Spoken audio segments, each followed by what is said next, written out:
Hey guys, welcome back. In this video, I'm going to show you how to create a 3D formula in Excel. Let's get started. I've set up two sheets in this workbook, one for movies and another for music. Both sheets hold various details like purchase dates, ratings, value, and storage locations designed to facilitate 3D formulas. The magic of a 3D formula lies in its ability to combine data from multiple sheets into a single calculation. For instance, I can calculate the total value of both my DVDs and CDs in one cell.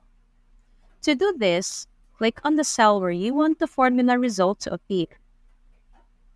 Type the equal sign, followed by sum, open parentheses, and then hold down the Shift key while clicking on the tab of the first sheet involved in the calculation.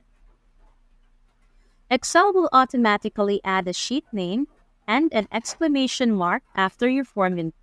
While still holding Shift, click on the tabs of the other sheets you want to include in the calculation. Excel will add references to those sheets in the formula. Complete the formula by selecting the cells or ranges on each sheet that you want to include in the calculation.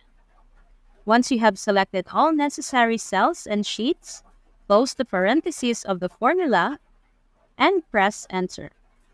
What's neat about this 3D formula is its flexibility. I can easily modify it if needed. It's called a 3D formula because it operates across sheets, adding a third dimension to our calculation. By using this technique, we can consolidate data from various collections within a single Excel workbook. Thanks for watching.